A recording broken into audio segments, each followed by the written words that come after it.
And physically too. I bet. And to be able to walk. Yeah, he drives. Are you serious? Oh, yeah, he drives. Wow. You enjoy driving still? Oh yeah, sure. I'm a good driver. I started driving when I was 11 years old. Model T. Didn't have to have no driver's license or nothing then. You get on the tractor if you don't watch it. I drove a Model T from here to Great Bend, Kansas when I was just a kid, 11 years old, I think. You yourself drove?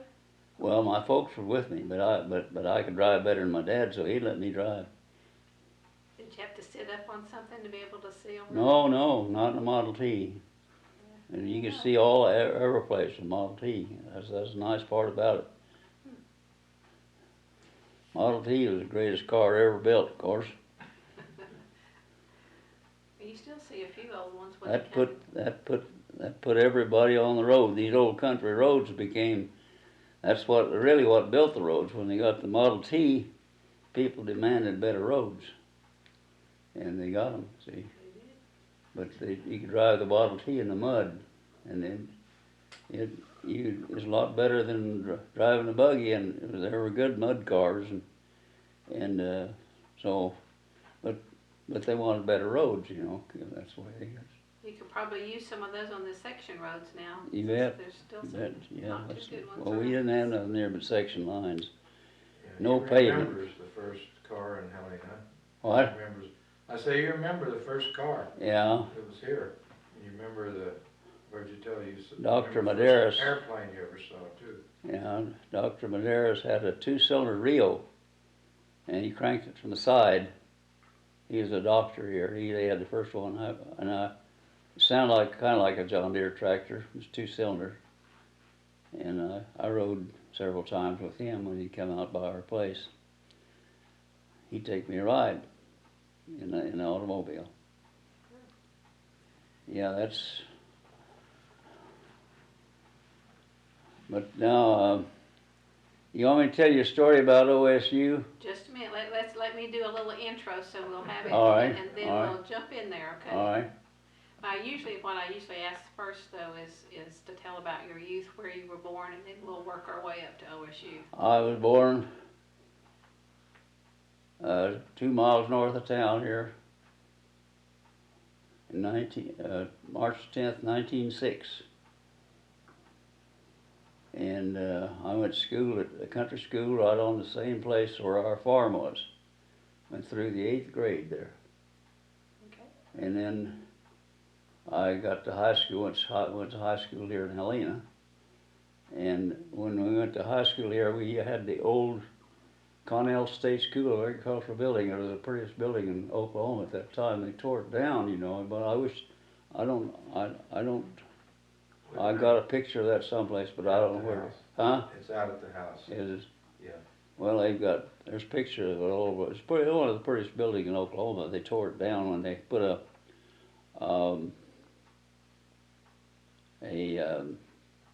kids, what do they call them? Orphanage. Orphanage, yeah, orphanage. Put an orphanage there, and then they tore that building down, which was a crying shame. That was one of the prettiest buildings in Oklahoma. Well, how many students were in your class then? Oh well, about 30. You know, in you mean in high school? Uh-huh. Yeah, about 30. 30 something. Yeah, that's about the size of my class. We had a pretty good school here. No, it wasn't like Capitol Hill, Oklahoma City, but. Tell them what football was like in those days. Oh well, football. We didn't have grass fields to play on. We played on hard ground with a few cinders on it, and then had goat heads. You know what a goat head is? Now you tell us what a goat head is.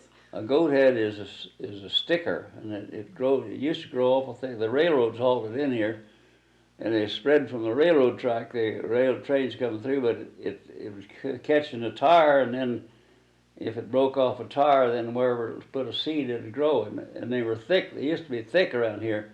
Now I don't ever see one anymore. Now that was way back there in 1920 some song in there, and it's but they didn't spread like people thought they would. They were really afraid of them, but they're gone. We don't have any of them now. I don't see one of them. Well, how did your parents come to be in Helena? Well, my parents, my dad, he was originally from Monticello, Illinois, and he came down through Kansas, worked his way through on ranches and stuff, and he was too young to make the run when they made the run here.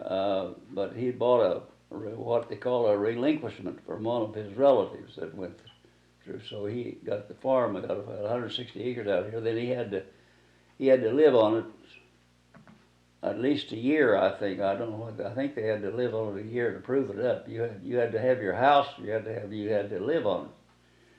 And so they had a dugout and had it covered over with logs and kind of roof and a stove inside, and it kept warm, and it was comfortable for it, because the weather here then was, well, we had blizzards, and we haven't had a blizzard like that, a whiteouts, I don't know where you guys are from, but did you ever see a blizzard? No. No, I haven't. Well, you go north, you still get in one in Nebraska, but we haven't had the bad weather like that here for a long time. But it snows so hard that you can't see hardly anything, and the snow is blowing, the wind's blowing high. When that snow hits your face, you can feel it. It cuts your face. And then it does that for a whole day or something, and roads all drift full of snow, and then it took a week or two to. Well, of course, we had horses and wagons in, and we make a track through the snow on the roads and open up the roads that way. But sometimes they just drive through fields to get to town. But we don't have those storms anymore. We haven't had one like that for a long time here. That's good, I guess. Blizzard, what we call a blizzard. People in Nebraska, they're so bad there that you have to tie a string from your house to the barn, or you'll get lost. The snow is snowing so hard, I'm can't glad see we nothing. don't have those anymore. Yeah, it's nice. It's nice we don't have those anymore, because it's cold too up there. Of course, it's colder up there than it does here. So did you have brothers and sisters on the farm with you? Well, I did have. See, all my brothers and sisters are dead. My sister was 3 years older, and I had a brother 3 years younger, and I had a brother 6 years younger, and they're both dead. And so I'm the only one left out of the. Well, did they all go to high school here in Helena? Yeah, they all went to high school here in Helena. Once you got out of high school, what did you do? Well, my mother decided that we were going to go to college. So one day, when I was out of school, they took me down to Oklahoma A&M on Sunday afternoon in a Model T and helped me find a room next to the campus, and unloaded my trunk with what little I had in it, and went home. And I was there the Monday morning. I had to go enroll, and so I went down there to enroll in the School of Music. And so I started down the enrollment line, and the man said, "Have you had piano?" And I said, "No, sir."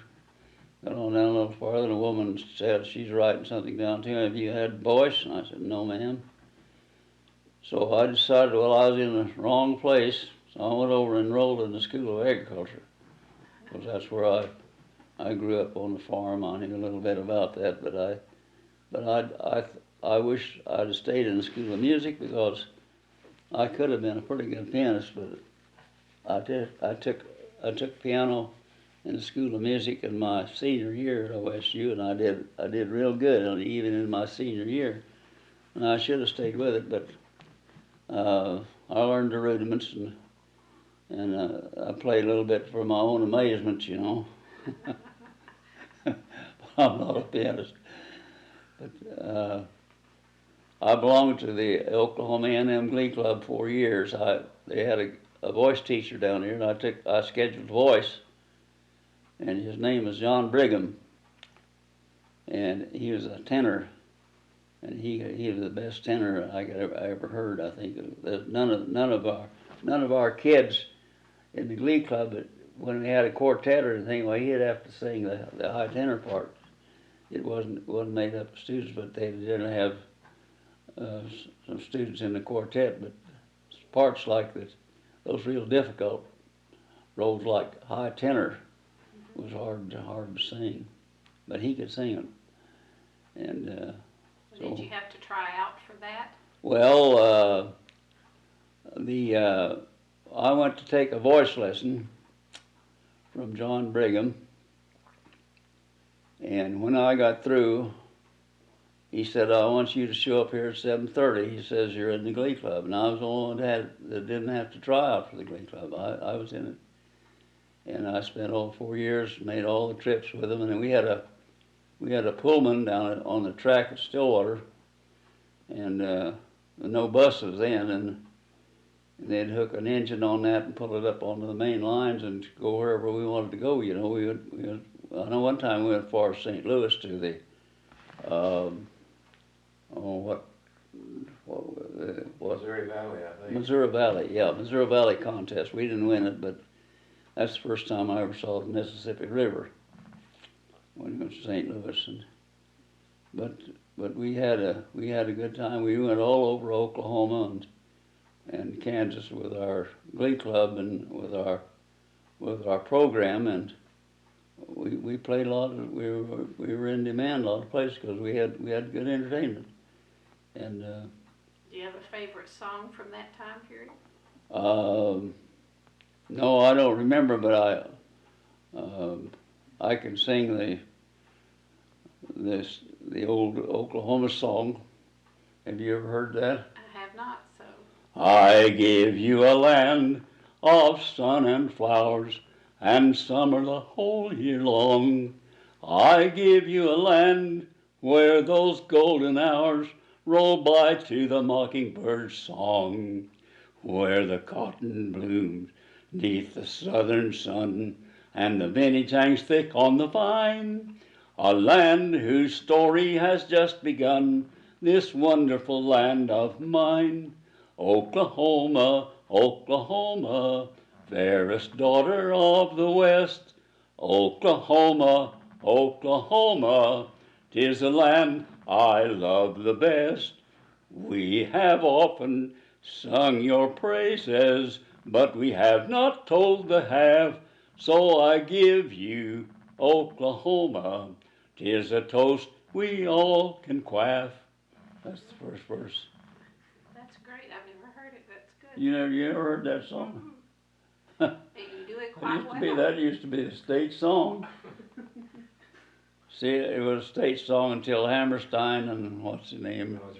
Rogers and Hammerstein, they wrote one that took the place over, but that's still the best Oklahoma State song. I think so too, Yeah. especially when you sing. Yeah. Well, we had, but So you were at OAMC in the 20s? I got out there in what was it, 24? 24 to 28. 24 to 28 when I was down here, yeah. And just as a curiosity, why OAMC over OU? Well, because I was a farmer, and that was an agricultural and mechanical school, and I was not going to be a doctor. I didn't think I had the qualifications to be a doctor, and the doctors all went to OU, And we had our banker here was an OU man, Webb Glidewell. He played football with OU, but I decided I'd rather go to Oklahoma A&M, so that's where I went, to Oklahoma A&M. But I went down there and enrolled, and I was in the school. I was in the School of Agriculture, although I wanted to be in the School of Music, but I never did. Except the senior year, I scheduled piano in my senior year, and I made it all right. I had a good teacher. I had a teacher from Cambridge University. She was really good, and she and I got along pretty good. She didn't chew me out too much, you know. She had about probably quit. Well, do you remember how much tuition was? Wasn't anything then. We didn't have no tuition. You just go down there and buy your books and pay your. There might have been a little fee, but it wasn't. You know, it wasn't prohibitive like it is now. I think that's awful. I think everybody ought to be able to go down to school without paying that high tuition. Of course, the tuition that they get, they make you pay that for your professors that talk to you. You got to pay their salaries. That's what they use. And Well, did you have a part-time job while you were there? well, yeah, 25 cents an hour. I was in the School of Agricultural Economics, and the prof was J.T. Sanders, Dr. J.T. Sanders. And we crunched numbers mostly out of the USDA yearbooks, and got information for bulletins they'd write. You know, they had a rule then: you publish or perish. I guess it's still that way. And so the students would all get all they'd do all the outside work, crunching all the numbers, everything, and then give it to him and set it up, and then he'd write his bulletin from that, and he got the credit for the bulletin, and we got the grade for getting the numbers. You see, that's the way it was. That's the way. Well, where did you live? In Stillwater. Yeah. I lived in a private home about I don't know, a couple blocks northeast of the campus. Yeah, northeast of campus. Their names were Delzell. They had a daughter, and then there was a girl from Lamont stayed there. Faye Mounts was her name. I still remember her. And so we lived. I know we had come a lightning storm one morning, and it struck a house right close to us. And it blew all four walls out, and there was 5 girls up in the upstairs, and they started to go downstairs, and they couldn't get the door open, turned around, and all the walls was out, everybody.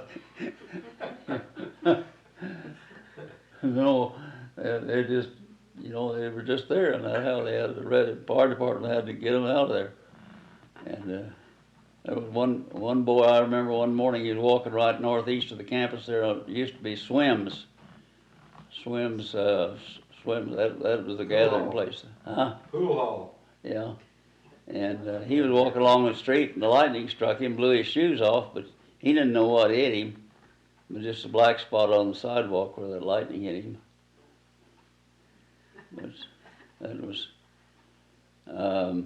But we had quite a time there. First started out, of course, everybody has to take the same courses when you first enroll. You know, you have some required that you have to take. One of them is chemistry and English, and I forget now what other stuff was. About three or four courses. Well, the English department, they had to take the agricultural students for the English part of it. See, everybody was required to take English, so the English department had to take and they never, of course, they called them Aggies, and they never did like them, you know, because they didn't know how to talk anyway, you know, these farmers. So I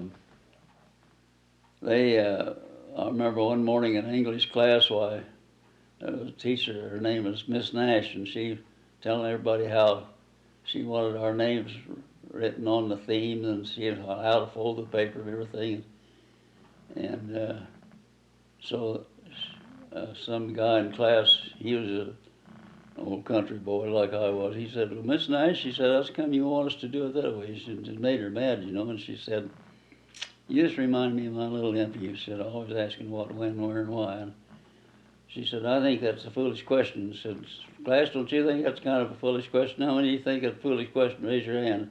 I raised my hand, and there's about 5 or 6 of us. She set us all out of the room and told us we had F in English. And so we didn't know what to do. We went over to the dean's office. Dean Dowell was the dean of agriculture at that time. Dowell, D-O-W-E-L-L. And we walked in his office and told him we'd been out and thrown out of class, and he was sitting there with his feet up on the desk, you know. And he laughed real good. He said, you boys have made my day. He said, she won't flunk you. He said, go back to class. So we didn't do very good in English, but we did get by. But the English department hated the Aggies, you know, because the lower echelon of the English department, the teachers in that, is the ones that got the Aggies. Of course, the good teachers, they stayed with in the school of commerce, and a little bit, I don't know, different breed of people. So that's the way that the English department, they just hated to get those Aggies, you know. And that's the nearest I ever come to getting thrown out of class was. But we never could really write a theme. I know that there was a kid there that the name was Clark. Well, there's a family. They were from Helena. Their name was Clark, and Florence Clark was an English major, and she could. Everything she did was perfect as far as English is concerned, and so she would write our themes, and she wrote her brother's themes, and so he'd come home one night and he thought he'd have some fun, and he always got A on his themes, you know, and so coming home he marks an F on it. He come home and said, he said, looky here, he said, something wrong here. He said, they marked an F on my theme. And you wrote it. She just hit the ceiling, you know. I mean, she was going back up there and chew that teacher out before they got her calmed down. It's just a joke.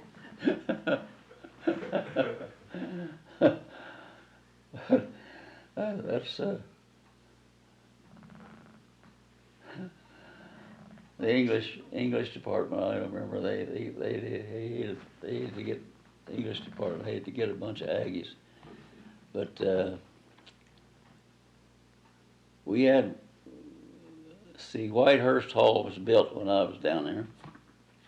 It was west of the road. Then there was a road come right straight by a highway, right down the center of there, and the Whitehurst Hall was on the west side, just built brand new. And there's another old building out there called the Agricultural Engineering Building, and then out northwest of that was the poultry farm, and then on a little farther was the dairy farm up there. Of course, I haven't been down there so long, I wouldn't even know my way around on the campus. You know, they've got all the buildings, and they've got I guess they got the prettiest campus of any school I know of. You know. It's pretty. Whitehurst is still there. Yeah. Yeah, it's a lot nicer than OU. Well, in the dairy barn, or the dairy building, they just tore it down this past spring. Well, when I was there, that's the first time they were just getting the veterinarian school underway, and a cow had eaten some steel, got some in a rumen, you know, in her stomach. They got 4 stomachs, and she was going to die. So they anesthetized her and cut her open and took that piece of steel out of one of the rumens. And that's the first time that the veterinary department ever operated on a cow like that. Then they, you know, it's become a good veterinary school down there. They really do everything now. But they thought that was one of the wonders of the world when they operated on a cow.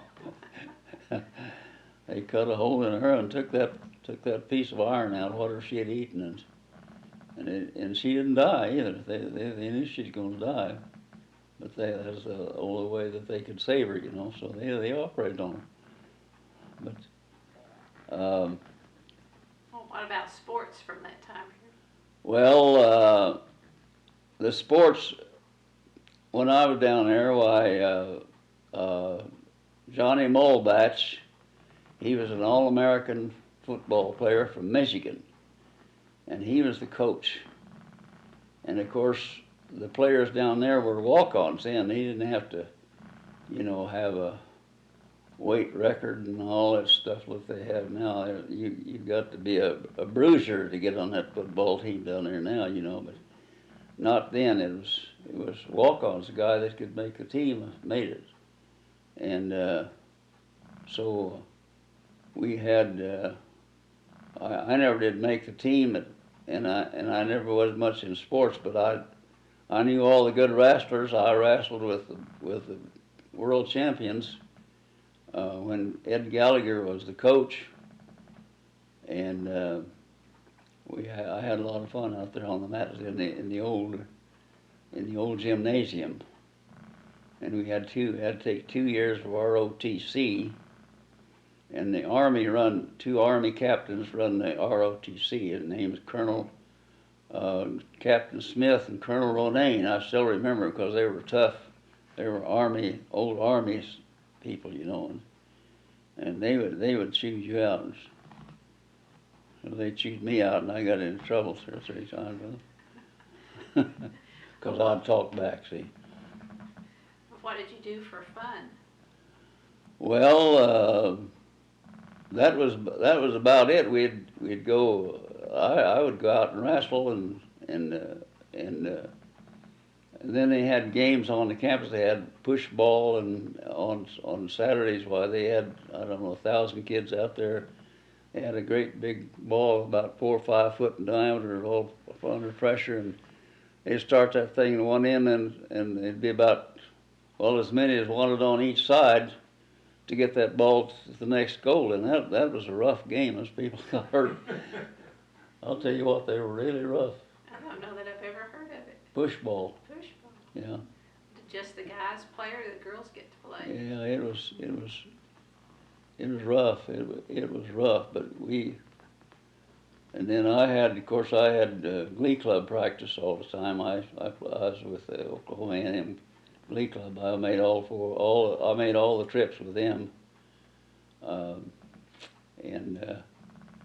we had a lot of practices. And the director of that Glee Club was John Brigham. I don't know whatever happened to him, but he was really a good singer. He was a high tenor singer.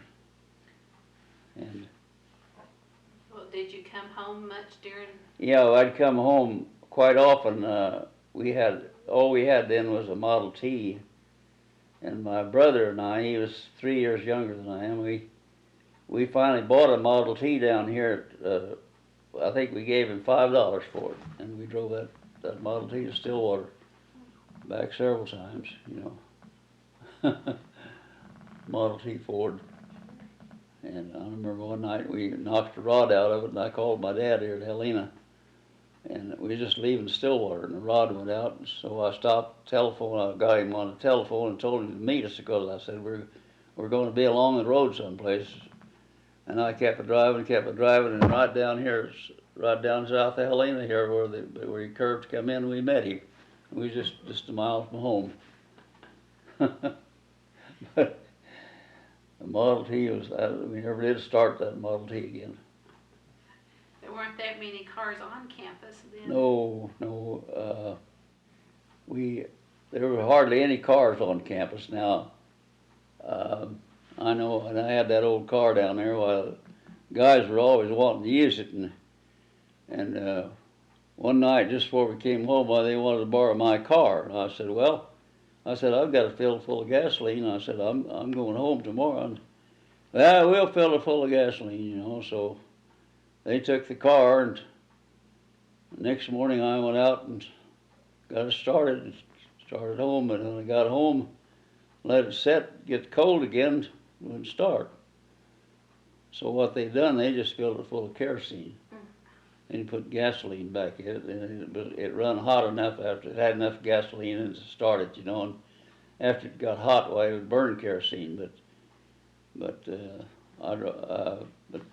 they filled it full of kerosene, and then it wouldn't start. That's the last time I ever drove that one. I drove that Model T.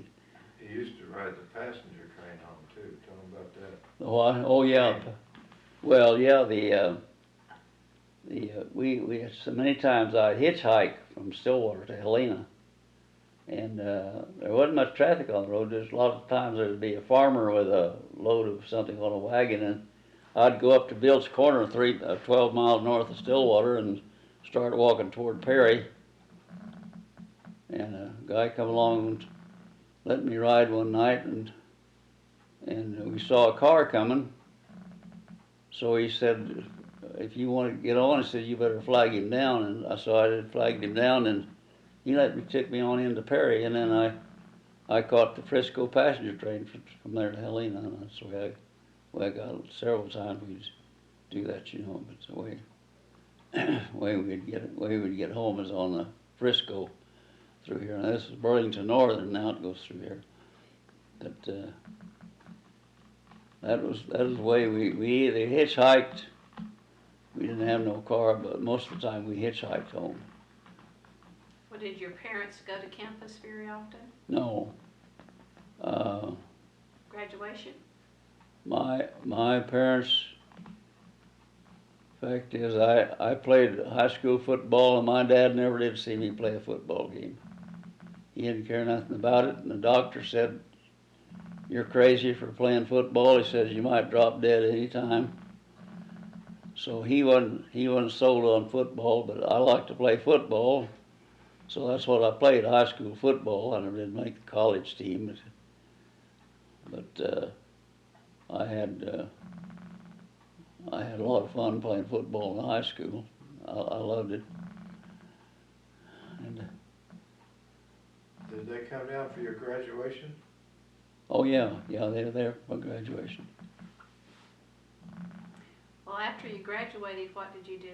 Well, first thing I got was a job teaching vocational agriculture at Merritt. That was a big consolidated school southwest of Elk City, and I forget now how big that school is. It was terrifically big.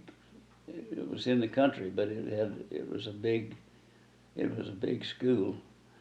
And so I taught vocational agriculture then. I taught vocational agriculture at Cheyenne, and then after I quit at Cheyenne, I went to work for the Soil Conservation Service, and I was with them for, I don't know, 15 or 20 years. And then I ended up teaching school in Wichita. My wife was a school teacher, and she liked to teach school, so we went to Wichita and got a job and teaching school, and they was glad to have us. Tell them that story about when the state agriculture guy came to your father-son banquet. Remember that? Out at Merritt. Perky. Oh yeah, Jen. Oh yeah, well of course he was kind of a rough guy, and he was a state, but he came to my father's son banquet. It was in a church one night at Merritt, and they kept after him to talk, and he wouldn't get up and say anything, but they just kept dogging him. I wanted to hear a speech. So it kind of made him mad, you know. He got up and he said, "Ladies and gentlemen," he says, "I'm just like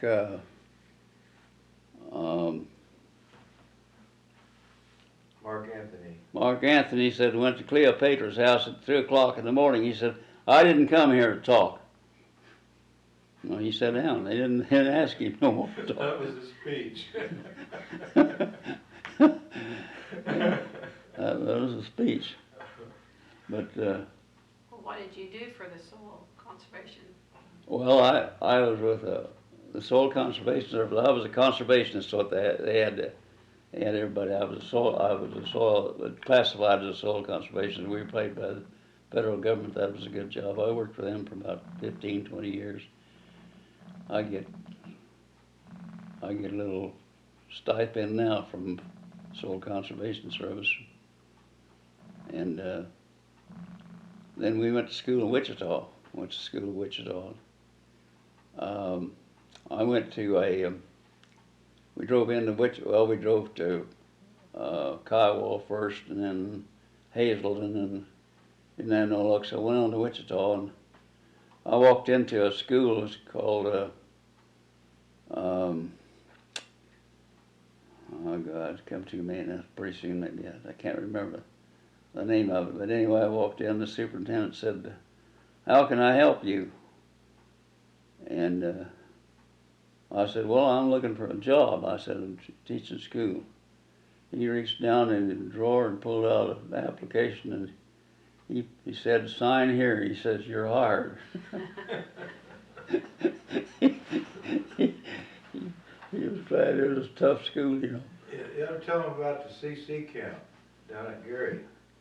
Yeah, I started it. I was with the CCC camp at Geary. I helped started that Civilian Conservation Corps, and I lived at Geary then, and we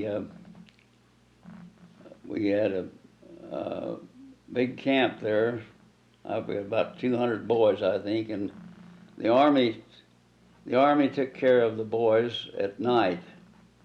That is, they took care of all their physical needs, and they saw that they were fed, but of a morning they would turn them over to us, to the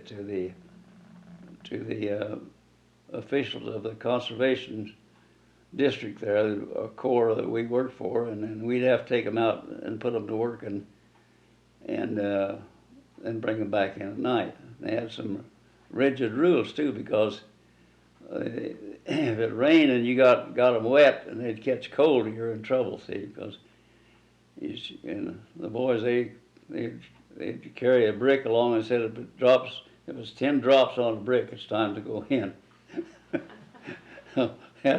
Had to go in when it's 10 drops on a brick. I still remember that.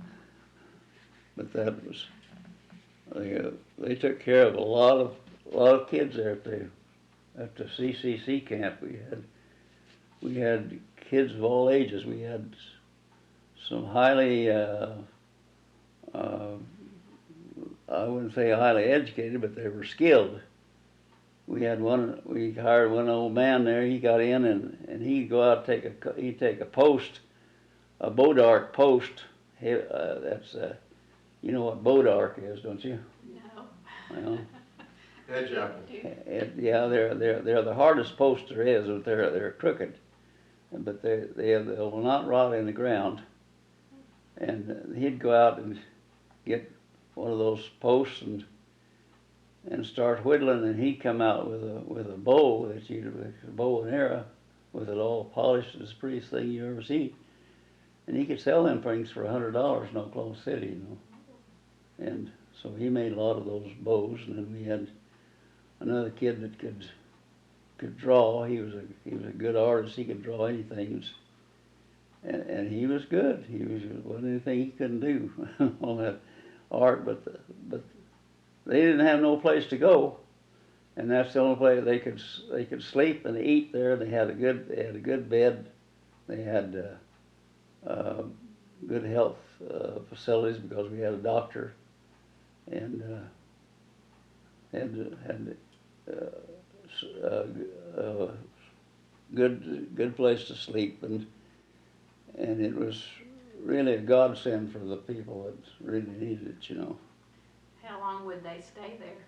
Well, they stayed there till I don't remember whether they had any set time, but they could leave anytime they wanted to, and then finally the whole thing was dissolved, and they done away with the whole thing and quit. They quit. So, was that the light went off? Huh? The light went off for some reason. Well, that light on there didn't. It's that light on the. This one here is the only one that went off, so it must be that switch Yeah, there. it's just a switch. It's okay. Yeah. Still works. Yeah. Work on this light. Matter is. I'll have to get an That electrician. do you know what that CCC program was all about? Civilian Conservation Corps. Coming out of the Depression, see, that was one of Roosevelt's. Yeah, Roosevelt, I think, was the one that started that. They'd pick up anybody that needed a place to sleep and needed something to eat, and then put them to work with it. We planted trees. We planted trees. We'd plant what they call shelter belts and do conservation work on farms, and we had trucks and everything. But well, a guy that was down and out, they paid him so much a month, and he had a place to sleep and eat, and that was something in those days. Sure. What's a shelter belt? What? What is a shelter belt? Shelter belt. Yeah, Well, what is that's a row of trees along the edge of a farm to keep the land from blowing. You know, they plant trees along the property lines of farms, and then the wind would keep the land from blowing, keep the land from getting So you plant them on certain sides? Yeah, we planted them mostly. That's coming back on. We planted them east and west, mostly along the property lines, and we got our trees from the U.S. government. I know one time I got into trouble, almost got fired.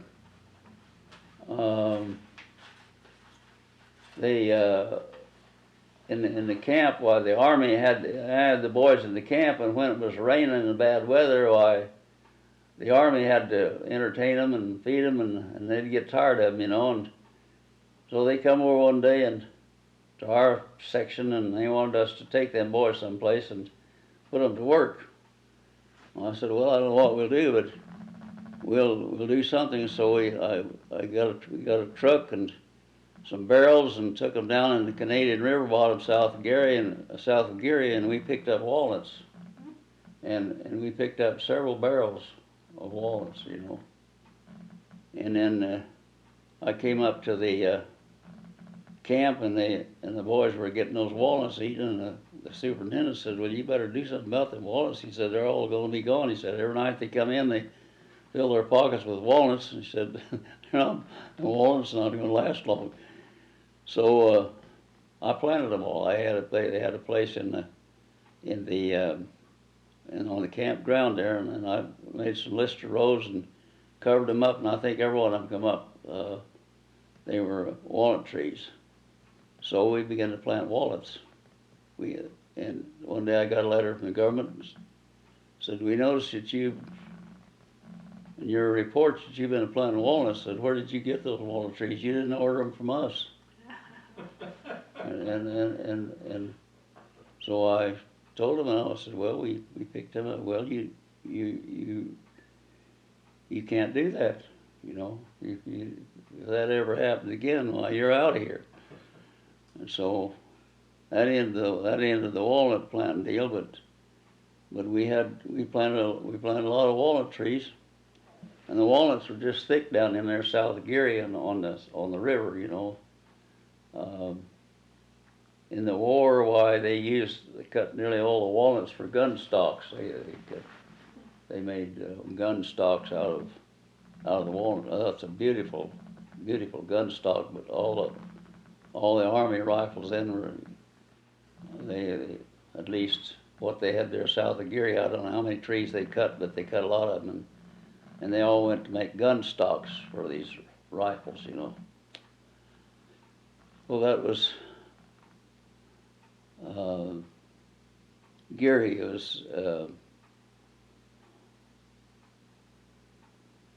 was a nice camp down there,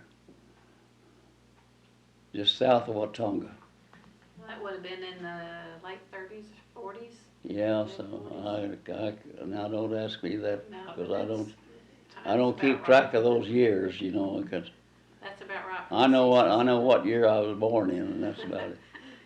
And what year you graduated from OAMC? 24, I think. 28. 28. 20, yeah. So From did he- Helena, From Helena? graduated from No, 24 in Helena and 28. 24 in LA and 28 at Oklahoma A&M. Yeah. Oklahoma A&M College. So did either one of your children go to OAMC or OSU? Yeah, I had a brother that went there. He graduated from there, and he was I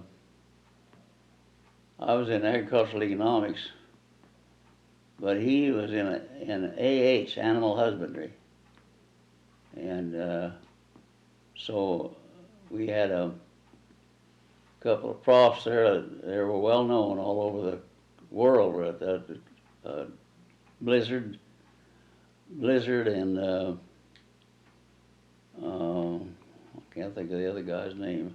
Thompson. They called him Hog Thompson because he was a hog expert. So they just called him Hog Thompson, and he took care of all the swine. He had charge of all that, you know.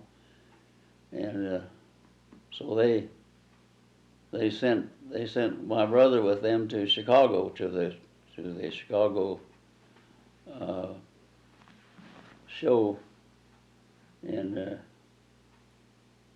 so he said this, some of them got out and they thought they were gone, but he said I went out in the halls and I rounded up 4 hogs and got them back in the pen, and he said they got first. So you're out of trouble with Hog Thompson, because he was supposed to be responsible for those hogs, you know. Well, but how many hogs would the campus have? Oh, they had I don't know how many they had, but they had a hog breeding program that, you know, you could buy the best there as far as bloodlines was concerned, you know. And the same way with cattle, dairy cattle especially,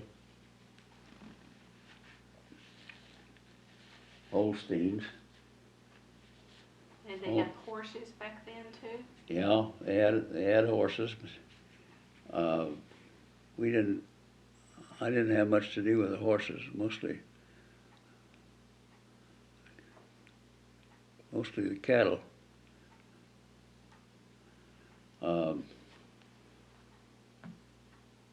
But that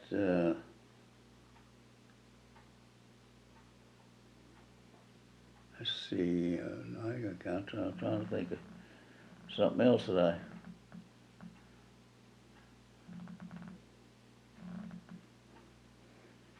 Anyway, the president lived right on the campus in Stillwater. He lived right on the campus. His name was Knapp, and his house was right on the campus. And he was bald-headed.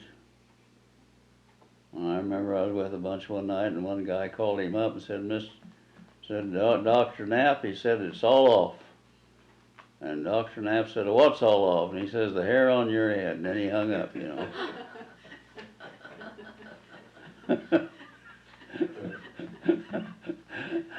So they didn't know who that was. Anyway, we ran across the campus one night to a fire, and they had some barbed wire strung up between trees that kept protect flowers. And 2 or 3 of us, we ran into that barbed wire and cuts across the stomach, you know, and we had to go to the infirmary, and the infirmary reported to Dr. Knapp, and Dr. Knapp, he made all the people that had to put that wire up, take it down that night. He had to get out at night and take that wire.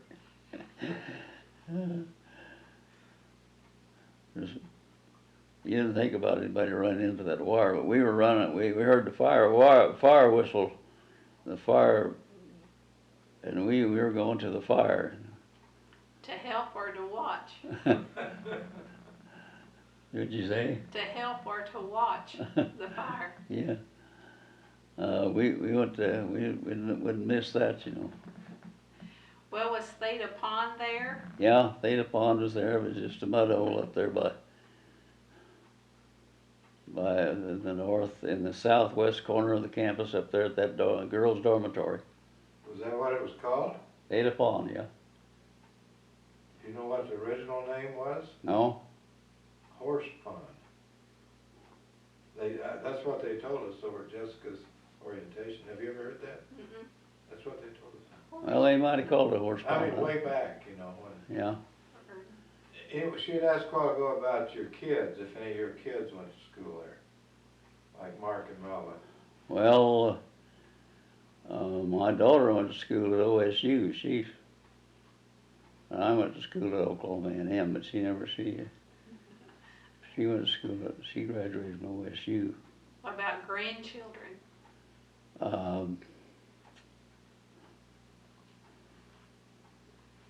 Well, Jack, you got how many? 4. 4. One of them lives in Norway.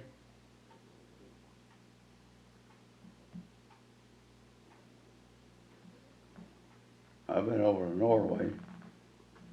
Twice. You've been to Norway twice.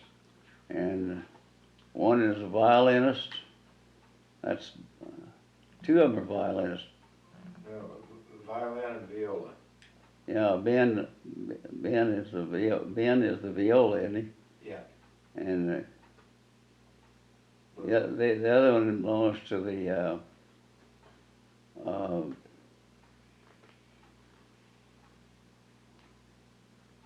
what's the name of that organization? Air Force. Air Force. Yeah, he's in the Air Force, and he's a violinist. He's a violinist in the Air Force. He's with the Air Force band. So music runs in the family. Yeah, kinda. Just like They're really good though, man. I mean, tell you, they're really good violinists. They're professionals. Then OSU Big Orange runs in the family too. Yeah. Well, the bad thing is none of the grandkids went to OSU, but his great granddaughter is down there now. Oh, that's good. So do you keep up with sports now? Well, I kind of keep up with it. I know that OSU won their last game, beat Missouri. It was tough too, wasn't it? Yeah. Anytime you beat Missouri, you're doing good. I'll tell you for sure. Because Missouri is a dirty team. I remember. I remember Missouri. We hated to play Missouri because they always played dirty. They never were fair about anything. You probably better not print that. But it's true. Yeah. Missouri's hard. They're a tough school to beat. Well, did you spend much time in the library? Not enough. Like the guy said, I was about there to graduate before I knew where the library was. Well, I'm not sure where it was back in the 20s either. Well, That was before Williams Hall. Does that sound right? Or maybe it's in the bottom of the biology building. Old Central. I don't know if it's in Old Central or not. Did you have any classes in Old Central? yeah, I had a vocational agriculture class in Old Central.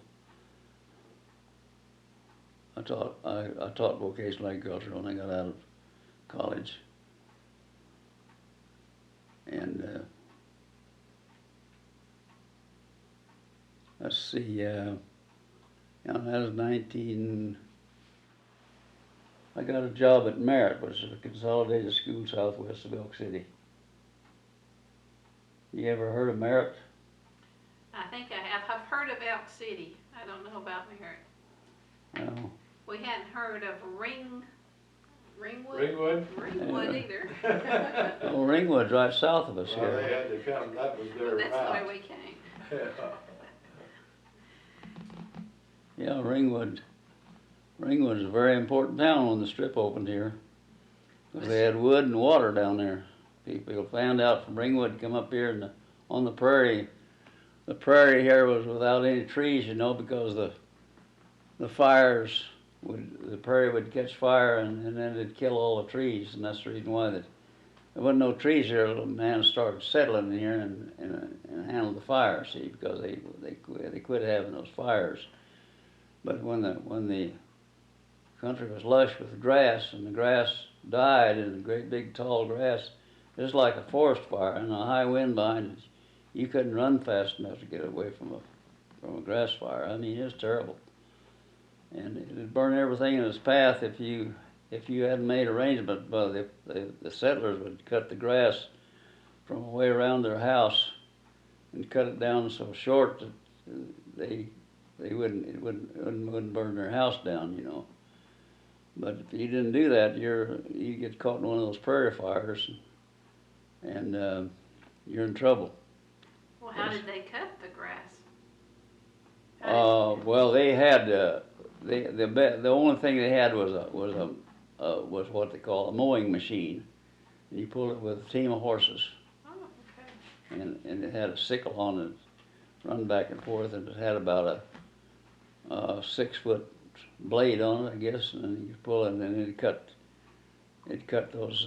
Then they could take a scythe. They could, you know what a scythe is? I know what that is. So, you know what a scythe? Well, good. You know, you know what a scythe is? No. Well, a scythe is a great big blade. It's got 2 handholds on it, and it's got a great big blade, kind of hook blade. It's about 3 foot, 2.5 or 3 foot long, and you can swing that right down against the ground and cut. It's kind of hooked, and you just cut grass, or people used to cut their wheat with it, and it cut that, and then it gather it all up and make a bundle out of it, and then wrap it with some more wheat and stack it up, and that's the way before they had binders, well, that's the way they cut their wheat. There's one of the old classic paintings of a guy harvesting wheat. You've probably seen that. Yeah. They call it, what, the reaper or something like that? Yeah. Well, when the binder was first invented, it was called the reaper. And what is that, T-bone? Yeah, that's Mr. T-Boone. Yeah, T-Boone Pickens. No, I don't. While he's getting that, I'll tell you a quick, he's married. His first wife, who's from here, died about 20 years ago. And then he remarried in the early 90s to her sister. But she is kind of under the weather, and her kids have her over in Missouri right now, kind of recuperating. Yeah. She's only 92. Just a spring chicken, you robbed the cradle. She's. See if we have a picture here of both of them together. I don't know. Surely we do. Maybe we don't. Oh yeah, there's my We got the other. wife's picture there now with the. That's a very good picture. Yeah. Yeah. I bet she could tell us some secrets about you. Yeah, I'm glad she's not here. She says, "Oh, what you doing all that lying for?" I hope she gets to feeling better.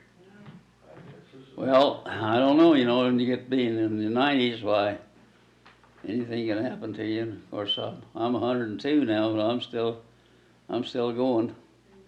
But I got Oh, to. here's a good picture of him right here. What did you do to celebrate your birthday this year? Well, I had it down here. They had a big dinner down here at the Baptist church, and invited everybody in. I noticed last year you went up in a plane. Yeah, yeah. Where is my plane picture?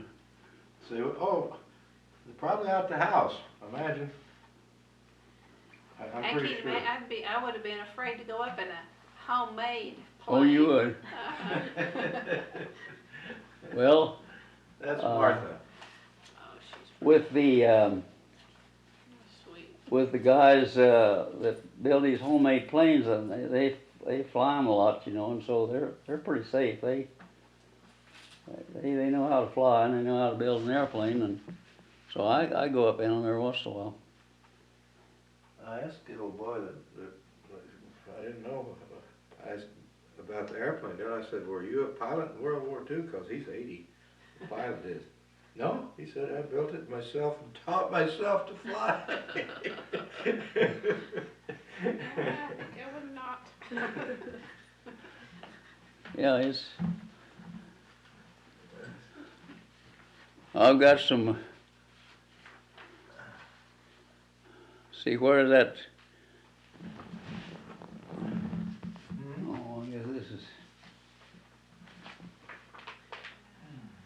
Yeah, this is the program that I was in at Oklahoma City. From the Centennial celebration. Yeah, Centennial celebration. Yeah. Well, tell us a little bit about that. Did you have to put on makeup? This is daughter, my wife. She graduated. I graduated in 60. She graduated in 61. Oh, that's great. Just give you the whole. That's the daughter, my wife. Okay. Good picture too. And she'll be down tomorrow. Big cowboy sweatshirt on too. Yeah.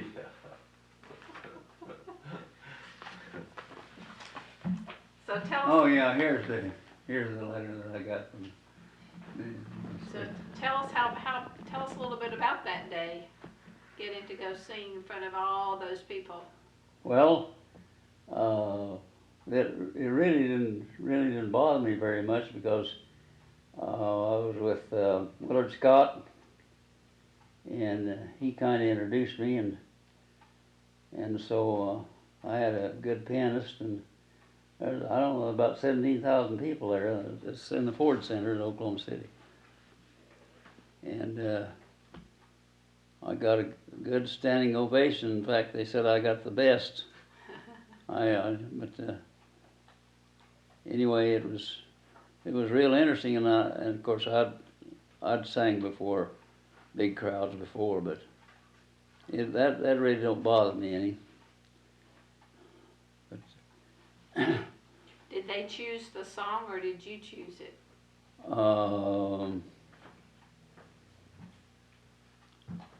They probably did, didn't they? I think they seen me like it. I sang the old Oklahoma State song, but I'm not sure. I heard him sing it. Huh? They had a senior get-together of the 100-year-olds earlier in the year, in the spring sometime, and he had sung it down there for them. So that's what they wanted him to sing at Centennial too. They requested that. And did you have to go through makeup? Yeah, I had see two of the girls from Hollywood or something. I don't know. They were. We walked in there, and there sat Shirley Jones. Yeah. And they're the ones that made me up, you know. When I was in college, I thought Shirley Jones was the prettiest girl I'd ever seen. And I married the second prettiest, his daughter. That's what I told Shirley that night. But I think Mel was pretty as she is now. Well, she ran for beauty queen down there, but there's a little politics involved in that. You think? You know, you got to know the right people. Well, she was in a running for engineering queen, Yeah. and the one that got it was in the School of Engineering. So Yeah. it's a little bit hard to break through that, I think. But she was a good student. Better than I was. But you graduated, that's all that Yeah. counts, all that counts, right? I graduated, but I didn't have that 3.5 or what it was a grade. But times were different. You can't really compare. Times were different then. You did well. Yeah, I did real well because I didn't know. You know, kids when they go to school they don't know what they've got. You know, they say you can make anything out of yourself you want to. That's really true, but you have to take advantage of what they got, and if you miss out, you don't get the second chance. You see, when you go through there once, why, that's it. You and it's well the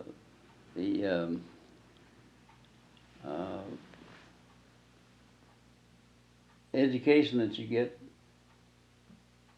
you know, you really don't appreciate it till it's too late. I just figured I could have done a lot better when I was in school if I'd known what I had there. But it got you a job at the end of it. Yeah, I got a job. I thought I was doing good to get a job. To see, I got a job in 1928, and I got a job teaching vocational agriculture at Merritt. And I went to Carmen and bought a Model A Ford, brand new one, $550 cash. And I didn't have a dime, but my dad signed the note, and they gave me the car. And I had the car paid for just a little bit because I was getting what I thought was a fabulous salary. See, I had part of my with vocational agriculture. Why, half of your salary is paid by the government.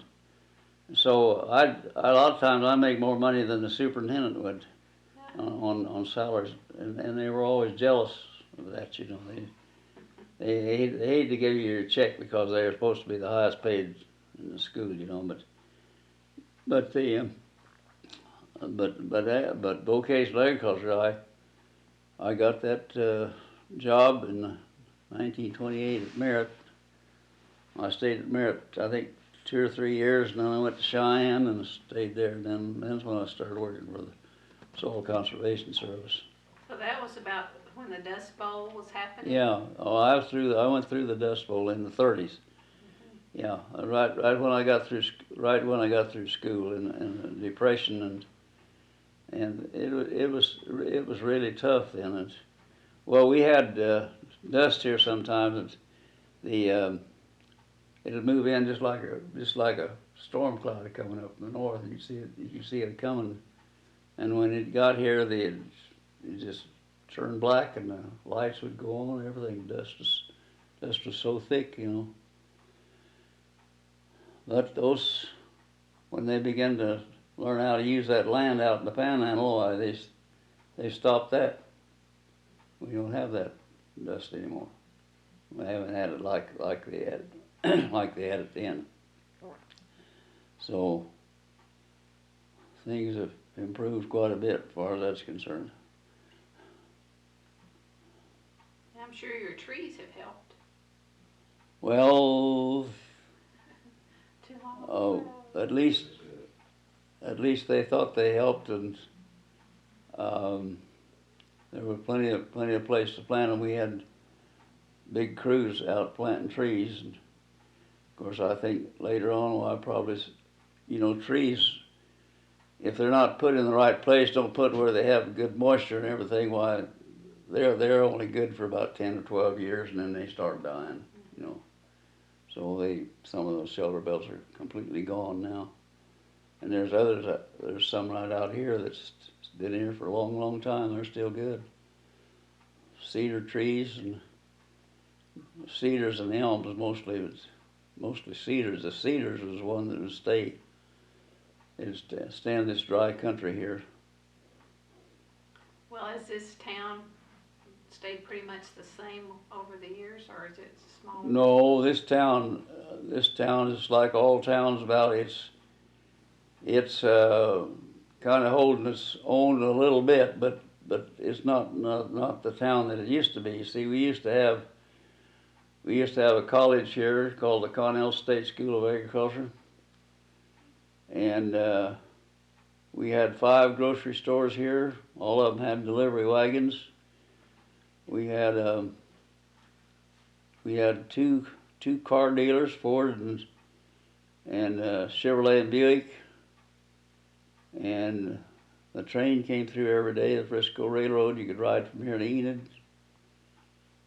Had a depot and a hotel. The depot down here. It's not there anymore, but no, Helena's not. How many banks? 2 banks. And how many theaters? We had two movie theaters, you know. And are they any today? No movie theaters here. None of that stuff. 1 bank. Grocery store? 1 bank. The quick trip down. And here, it belongs you can't- to that's it. it belongs to Cherokee. As other banks buy these little banks, you know. Well, what was the driving economical force? Farming? What'd you say? What made the town grow at then? The economic Well, farming? it was just the town. It used to be at Carlisle, Oklahoma. Now, have you ever heard of Carlisle? Mm-hmm. Heard of that. You know where Carlisle was in? I've heard of it. I haven't Yeah. been there.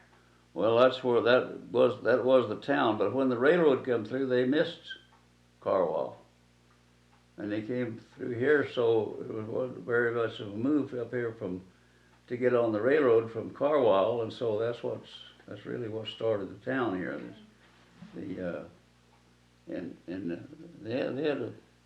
They grew to a pretty nice town. Pretty nice town. Has a grain elevator? Yeah, we had, I think, 3 or 4 or 5 grain elevators. They were individually owned down. The farmers now own the elevators. It's a cooperated deal, and they built these great big, huge tanks, you know, that they put wheat on and put wheat in. But the old elevators were individual granaries, you might say, and they all had an engine in them where they could elevate the wheat, and the railroad could. That's when the railroads haul wheat. The railroads don't haul wheat out here anymore. See, it's all truck now. All big semi trucks. They pick up this wheat out of this elevator here. They have I don't know how many million bushels of wheat, but this is a pretty big wheat country right through here. Didn't they have a flour mill here at one time? Yeah, they had a flour mill here. They had a flour mill, and they even shipped flour to Japan. And but it didn't last long. It might have caught fire. I don't know what, but anyway. It was all farm related. Yeah. In those days, and the railroad was kind of the key. If you travel this part of the country like I do, you know where the railroads are or where they were. Every town had a railroad at one time. Yeah. Otherwise, it didn't survive. And probably ice plants too. An ice plant. Yeah, we had an ice plant. Yeah, we had ice plants here, and we had what we call a livery stable where people would drive through and could put their horses up at night, and just like a hotel, you know. Well, is there anything I haven't asked that you want to be sure we get on tape? You want to talk a little bit about your wife? Well, my first wife. Was she in OSU? No, she got her. She was a school teacher, and she got her degree from Northwestern State University at Alva. Okay. She was a school teacher, and she loved to teach school, and she was a good school teacher too. When she first started, tell them when she first started down here south of town. Oh well, she started a little. Have to have a degree. yeah, you just have, I don't know, 20 or 30 hours to start with, you know, or something like that. In education to qualify as a school teacher, you could teach in a grade school. Well, that's when she started out, but she kept going until she got her degree from in education at Alva, at Northwestern Oklahoma State University, I guess what they call it. And she later on then, when I got through working with the Conservation Service, we went to Wichita, and we taught up there for 20-some years, and she died in Billings, Montana. She got sick. We went up there to. We'd go up there to see you. Yeah, we were living in Billings, Montana. Little Billings, Montana. For a few years, and they came up over Yeah. Christmas. Anyway, she was sick when she got up there, but then she got sicker, and then we had to put her in ICU, and she just lasted 16 days in ICU. She had cancer that had been undiagnosed. Yeah. Well, the doctors wanted to know if I wanted them to do what do they call it? Yeah, but I said no. No use doing that now. She's gone, and that wouldn't help me any. You've been married for 50, 60 years? Yeah, I was married with her for 50. Almost 60. 55 years, I think. Almost 60, huh? Yeah. It was almost 60 because you were married in 28, weren't you? Yeah. And she died in 88. 88? So, Yeah. Yeah. around It was 60. right, close to 60, getting close to 60. Yeah, we had a big celebration for their 50th. We have pictures from that. I had hair and sideburns. The whole deal. And what was the secret to lasting that long? For 60 years of, For 60 years? yeah. Well, I don't know whether there is any secret or not, but you know, there are some things that you don't know about when you're kids, and one of them is cigarettes. Now, cigarettes will kill you, Yes. and so will beer, and so alcohol, any kind of alcohol. Alcohol is a poison. I don't see why they tolerate alcohol or cigarettes either, because they're both deadly. And every guy and every gal that is a smoker, they're pulling an oxygen cart around before long, you know, and their lungs turn black, and they say you buy a little time if you quit early, but that don't keep it from happening, because you just buy a little time, you get to live a little longer that way. But staying away from those things, and then good doctors. I had ruptured appendix one time, and Dr. Helena told my wife that if I hadn't had penicillin, said we couldn't have saved him. And I was in the hospital 30 days. They don't keep you that way long. They don't keep you that long now, but they did then. And I kept asking when I was going to get out. He said, whenever your wound stops draining. Well, I said, so they stopped draining. Why? Well, I was out. But that was 30 days. And so today, you'd be lucky if you got to stay in there 2 days in the hospital. That's true. And it's $1,000 a day now, I think. Something like that. It's unbelievable. But, man, it's I got Blue Cross Blue Shield. That's my health. And they've been real good. They've taken care of everything that I've ever gotten into. I don't know whether they'll keep that up or not, but as long as I don't let my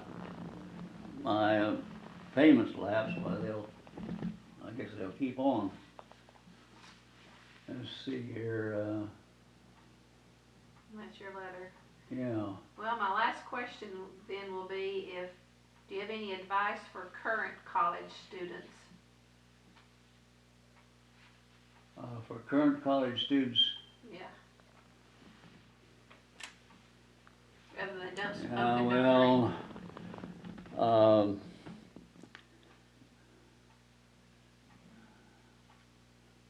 well, if they're really going there to get an education,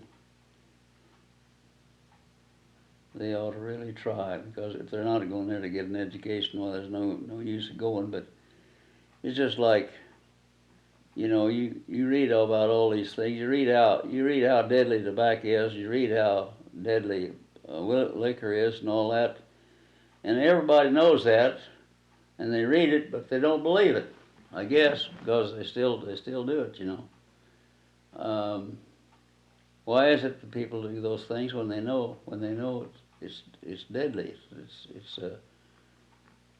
And every time just alcohol.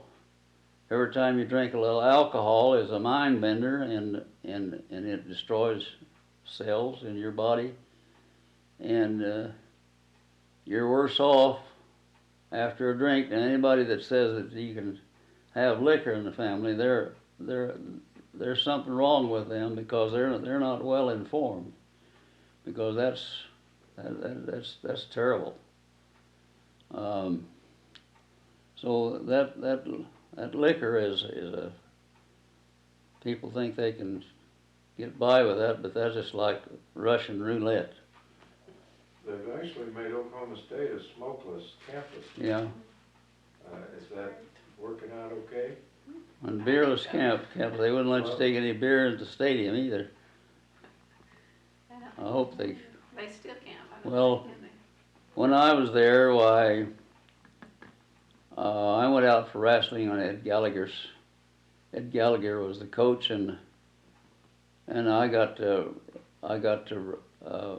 mingle and wrestle with the best in the world, because they never were beaten when I was down there at OSU. We had one kid there from Perry. His name was Jack Van Bever, and he was the best wrestler I ever seen. He wasn't a very good student, but he was sure deadly on the mat. He could throw any kid that I ever saw. But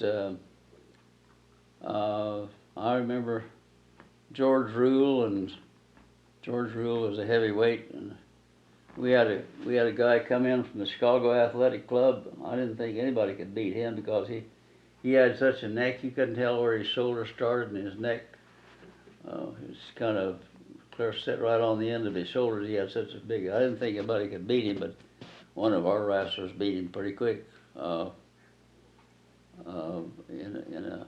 a contest there. But OSU had the best wrestling team in the world.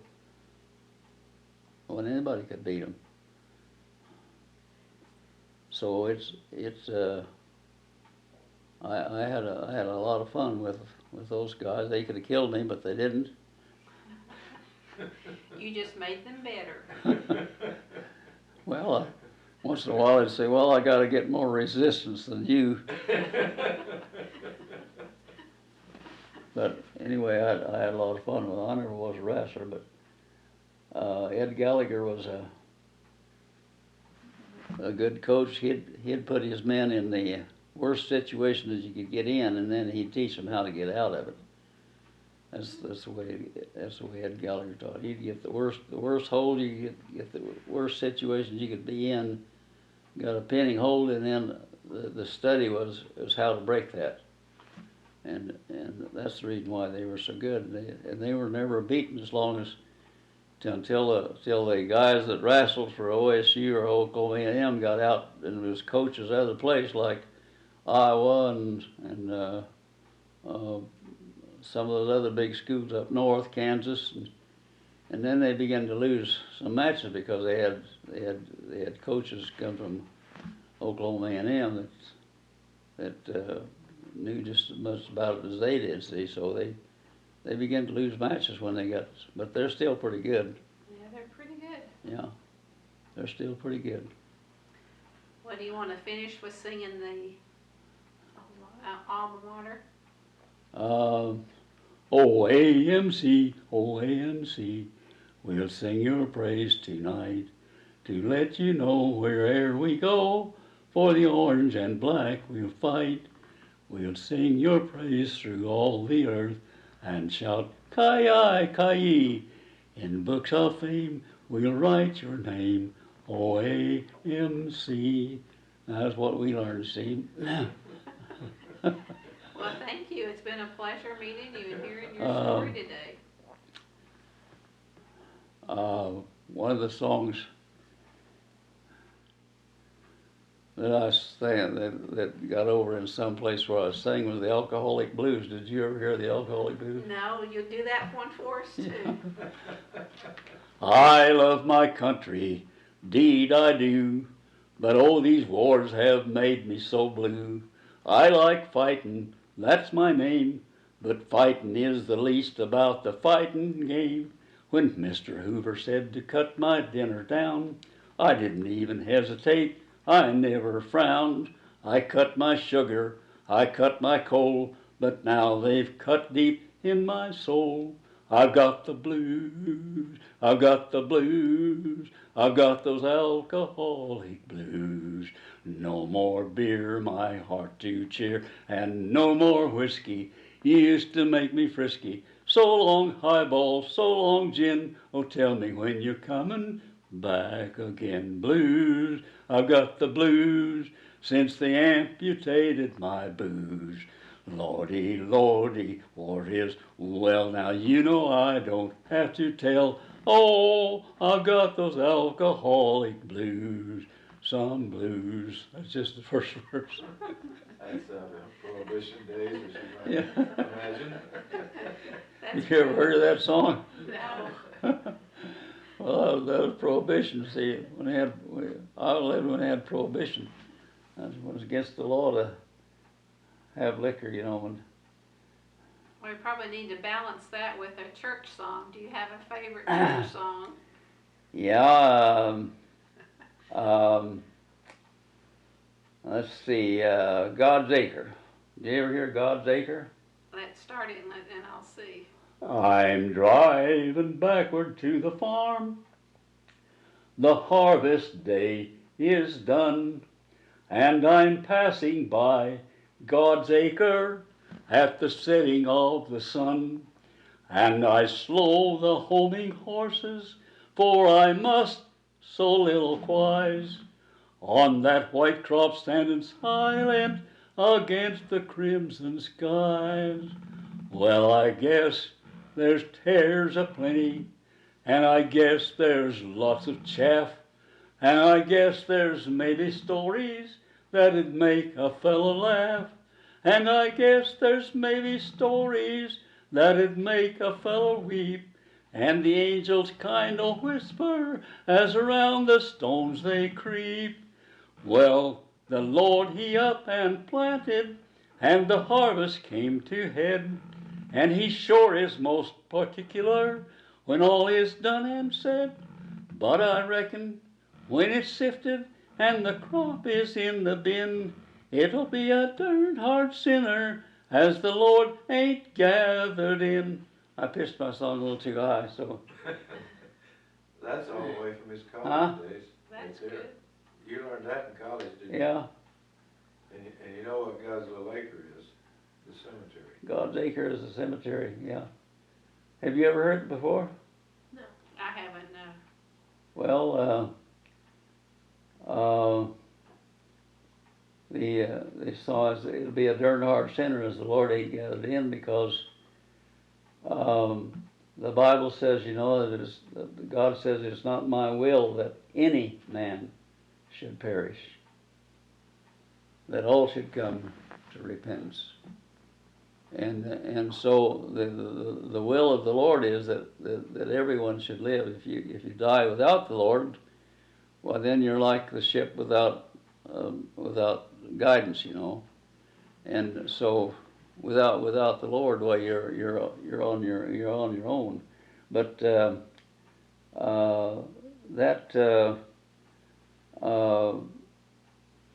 it'd be a darn hard sinner, because anybody that repents or that accepts the Lord Jesus Christ as their Savior and believes God, he said, when the Bible says, if you believe God, it's accounted unto you for righteousness. So that's where you get your righteousness, is your belief in God. See, if you don't believe in God, you don't have any righteousness. When you believe God, it's accounted unto you for righteousness. Well, that's all anybody has to do. If they this is the way the Bible teaches. You know what except in the Lord Jesus Christ as your Savior. And those who don't, they die without. They die. In other words, they don't know where they're at. They don't have no faith, because we put our faith in the Lord Jesus Christ that we will live again. And ever since man has been on the earth, I think every one of them, every tribe or everyone in the world believes that man will live again after death. The Bible teaches that, and so it'll be a darn hard sinner as the Lord ain't gathered in. If you're a believer, you know. If you're a believer, it's accounted unto you for righteousness. That's the way you get your righteousness. He who doesn't believe is not a righteous person. Any other questions? I think I'm finished. You think you're finished? Unless you want to go on. We can go on. Well, let's see.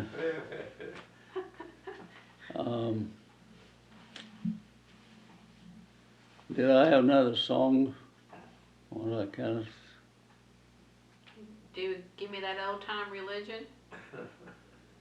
Well, I'll sing that song, but I really don't know it very well. It's my favorite, one of my favorites. Yeah. And I like I'll Fly Away. Yeah. He knows all he's familiar with them, he just doesn't know Yeah.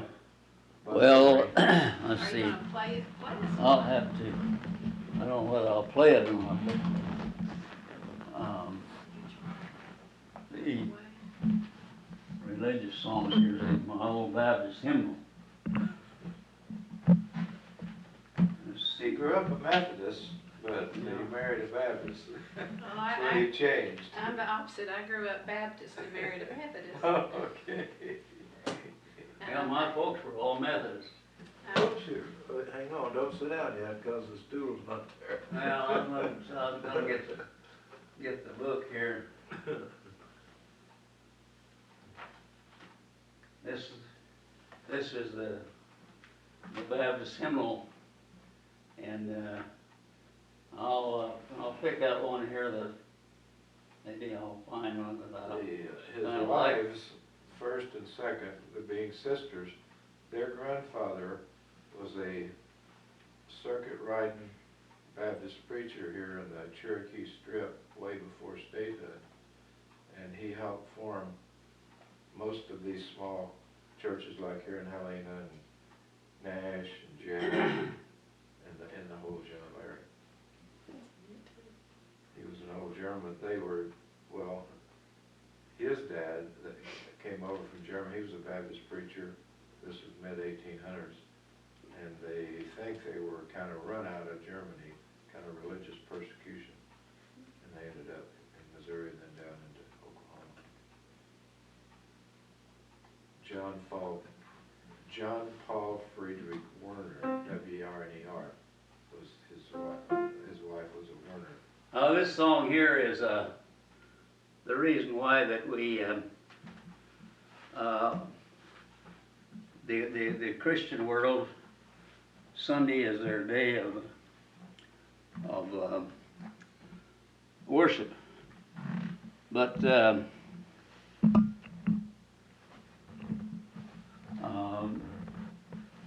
Seventh-day Adventists and some they take Saturday, you know, and then, but this book tells you how we got the first Lord's Day.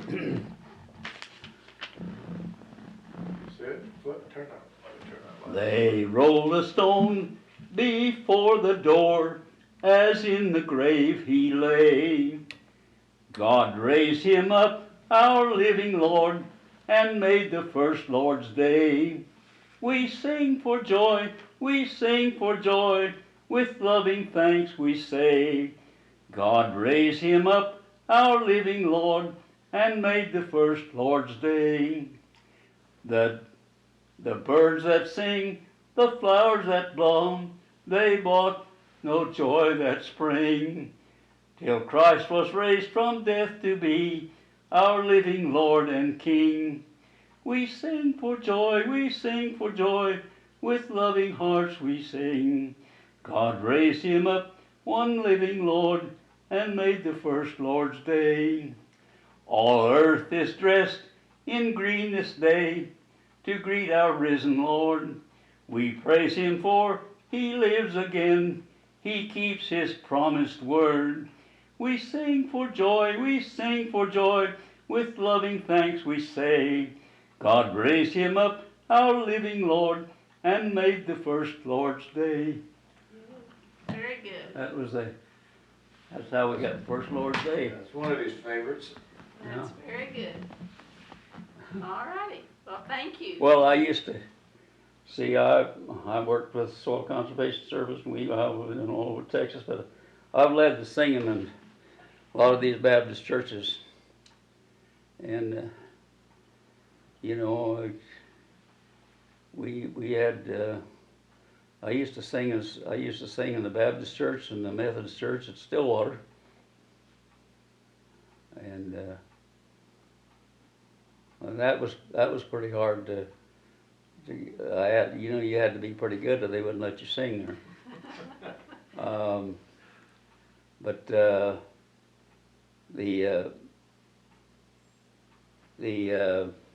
at Stillwater, they wouldn't hire a preacher that didn't have a doctor's degree. That is, all the preachers when I was down there, every one of them had a doctor's degree in theology.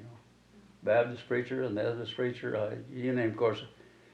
And I had a piano teacher down there that she was a graduate of Cambridge University, and we got along real good. She gave me A's in piano, and she said one day, she said, "Well, you got to go to my church one semester." She said, "We've got a part in there they called it the Te Deum Laudamus. It's a choir song, but she said it's the high tenor part, and there's no one can sing it in our church." She said, "You come down there." And said, "I've heard you sing. I know you can sing." And so I went to the Episcopal church one semester, and I sang that song every morning every Sunday morning in the choir at the Episcopal church in Stillwater. The preacher's name, they called him the Most Reverend Scully Hawk.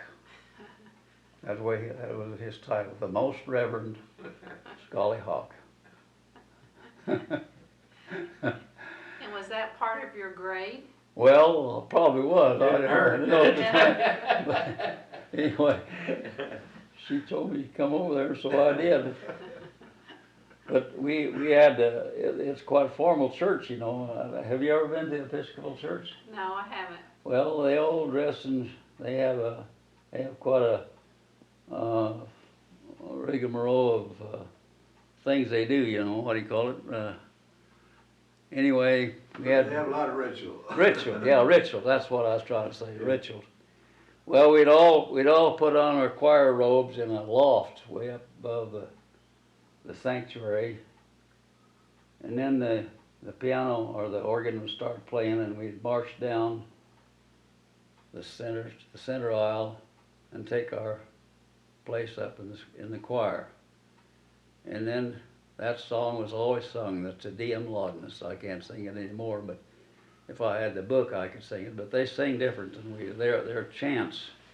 They don't sing like we did in the Baptist church or the Methodist church. but they have what they call chant books, and it's a little different. They go on. For instance, you can sing 3 or 4 measures on the same key or same notes, you know, and then it shifts. It's pretty. It's really nice when you get used to it. It's hard for me to get used to it, but I went to church there one semester because she wanted me to go there because it's Te Deum Laudamus. I don't know what Te Deum Laudamus. I don't know what that means. It means something in Latin, but I haven't had a Latin. I did know, but I forgot what it meant. Yeah. But I've been to the Episcopal Church one time. His grandson that's in the Air Force Orchestra, his wife's grandmother died, and the service was in Junction City, Kansas. That's where she grew up. And then she met her husband to be there. He was a military officer at Fort Riley there close by, and he had died and been buried. Anyway, they both buried there. And I'd never been in an Episcopal church before, but they have communion at a funeral. We call it the Lord's Supper. Mm-hmm. And so while they were having communion, my son was playing violin for the whole time, real pretty. All of a sudden, something happened. My wife and I looked at each other and said, he broke a string. And then when it was over, we went up. I said, Luke, did you break a string? He said, no. He said, I did something I've never done. He said, I was playing along and I dropped my bow. And he said, I caught it before it hit the ground and started playing. But we knew something was wrong. It was just for an instant like that. But anyway, it was an interesting service. I mean, it's not it's nothing like the Baptist, even their communion's different, but the message, of course, it comes out of the Bible, so it's mostly the same. Well, I belong to the Methodist Church, and I belong to the Baptist Church.